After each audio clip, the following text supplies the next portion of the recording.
ನಮಸ್ತೆ ವೀಕ್ಷಕರೇ, ನನ್ನ ಚಾನಲ್ಗೆ ಸ್ವಾಗತ. ಇವತ್ತು ತುಂಬಾ ಸಿಂಪಲ್ ರೆಸಿಪಿ ಫಿಶ್ ತವಾ ಫ್ರೈ ಹೇಗೆ ಮಾಡೋದು ಅಂತ ನೋಡೋಣ. ಮೊದಲು ನಾನಿಲ್ಲಿ 1.5 ಚಮಚ ಆಗುವಷ್ಟು ಮೆಣಸಿನಕಾಯಿ ಪುಡಿನ ತೊಗೋತಾ ಇದ್ದೀನಿ. ಅದ್ರ ಜೊತೆಗೆ 1 ಚಮಚ ಆಗುವಷ್ಟು ಧನಿಯಾ ಪುಡಿನ ತೊಗೊಳ್ತಾ ಇದ್ದೀನಿ. ಹಾಗೆ ಒಂದು ಅರ್ಧ ಚಮಚ ಅರಿಶಿನ ಪುಡಿ, ಹಾಗೆ ರುಚಿಗೆ ತಕ್ಕಷ್ಟು ಉಪ್ಪು, ಹಾಗೆಯೇ ಇಲ್ಲಿ 1 ಚಮಚ ಆಗುವಷ್ಟು ವಿನೆಗರ್ನ ತೊಗೊಂಡಿದ್ದೀನಿ.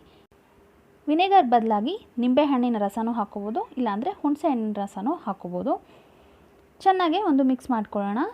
ಹಾಗೆ ಸ್ವಲ್ಪ 1-2 ಚಮಚ ಆಗುವಷ್ಟು ನೀರನ್ನು ಹಾಕ್ಕೊಂಡು ಇದನ್ನ ಗಟ್ಟಿಯಾಗಿ ಕಲಿಸ್ಕೋಬೇಕಾಗತ್ತೆ. ನೋಡಿ, ಈ ರೀತಿ ಇಷ್ಟು ದಪ್ಪವಾದಂಥ ಪೇಸ್ಟ್ನ ಮಾಡ್ಕೊಂಡಿದ್ದೀನಿ.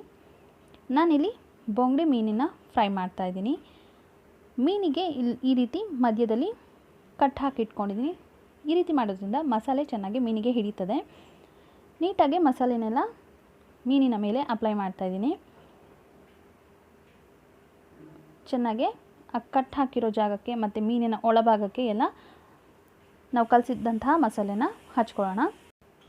ತುಂಬಾ ಸುಲಭದಲ್ಲಿ ಈ ಫಿಶ್ ಫ್ರೈನ ಮಾಡ್ಕೋಬೋದು, ಹಾಗೆ ತುಂಬಾ ರುಚಿಯಾಗಿ ಕೂಡ ಇರುತ್ತೆ. ಒಂದು ಸತಿ ನೀವು ಮನೆಯಲ್ಲಿ ಟ್ರೈ ಮಾಡಿ ನೋಡಿ. ಈಗ ಎಲ್ಲ ಮೀನುಗಳಿಗೂ ಮಸಾಲೆನ ಹಚ್ಚಿದ ನಂತರ ನಾವು ಇದನ್ನು ಒಂದು 20-30 ನಿಮಿಷ ನೆನೆಯೋಕ್ಕೆ ಬಿಡಬೇಕಾಗುತ್ತೆ. ಕನಿಷ್ಠ ಒಂದು 20 ನಿಮಿಷ ಆದರೂ ಇದನ್ನು ಮ್ಯಾರಿನೇಟ್ ಮಾಡೋಕ್ಕೆ ಬಿಡಬೇಕು. ಆವಾಗಲೇ ಮೀನು ಉಪ್ಪು ಖಾರ ಎಲ್ಲ ಚೆನ್ನಾಗಿ ಹಿಡ್ಕೊಳ್ಳೋದು. ಈಗ ಮೀನಿಗೆ ಮಸಾಲೆ ಎಲ್ಲ ಹಚ್ಚಿದ್ದಾಗಿದೆ. ನಾನಿಲ್ಲ 20 ನಿಮಿಷ ಬಿಡ್ತಾಯಿದ್ದೀನಿ. ಹಾಗೆಯೇ ಈಗ ಒಂದು 20 ನಿಮಿಷ ಆಗಿದೆ. ಈಗ ಒಂದು ತವಾನ ಬಿಸಿ ಮಾಡೋದಕ್ಕೆ ಇಟ್ಟಿದ್ದೀನಿ. 1-2 ಚಮಚ ಆಗುವಷ್ಟು ಎಣ್ಣೆ ಹಾಕೋತಾ ಇದ್ದೀನಿ. ನಾವು ಮಸಾಲೆ ಹಾಕಿಟ್ಟಿದ್ದಂತಹ ಮೀನೇನಿದೆ ಅದನ್ನು ಒಂದೊಂದಾಗಿ ತವಾ ಮೇಲೆ ಹಾಕೊಳ್ಳೋಣ.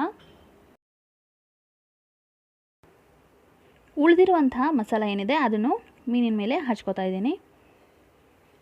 ಇದನ್ನು ಚೆನ್ನಾಗಿ 2 ಸೈಡು ನೀಟಾಗಿ ರೋಸ್ಟ್ ಮಾಡ್ಕೋಬೇಕಾಗುತ್ತೆ. ಮೇಲಿಂದ 1 ಚಮಚ ಆಗೋಷ್ಟು ಎಣ್ಣೆ ಹಾಕ್ಕೊಂಡಿದ್ದೀನಿ. 2 ಬದಿನೂ ಚೆನ್ನಾಗಿ ರೋಸ್ಟ್ ಮಾಡ್ಕೊಳ್ಳೋಣ. ಈಗ ಇದು ಒಂದು 5 ನಿಮಿಷ ಆಗಿದೆ. ಇದನ್ನು ಬೇಯಿಸ್ತಾ ರುಚಿಯಾದಂತಹ ಫಿಶ್ ತವಾ ಫ್ರೈ ಇವಾಗ ರೆಡಿಯಾಗಿದೆ. ಇವತ್ತಿನ ಈ ರೆಸಿಪಿ ಇಷ್ಟ ಆದರೆ ಲೈಕ್ ಮಾಡಿ, ಹಾಗೆ ನನ್ನ ಚಾನಲ್ನ ಸಬ್ಸ್ಕ್ರೈಬ್ ಮಾಡ್ಕೊಂಡಿಲ್ಲ ಅಂದರೆ ಸಬ್ಸ್ಕ್ರೈಬ್ ಮಾಡ್ಕೊಳ್ಳಿ. ಮತ್ತಷ್ಟು ಇಂಟ್ರೆಸ್ಟಿಂಗ್ ಮತ್ತು ಈಸಿ ರೆಸಿಪೀಸ್ ಜೊತೆಗೆ ಮತ್ತೆ ಸಿಗ್ತೀನಿ. Thanks for watching. ಧನ್ಯವಾದಗಳು.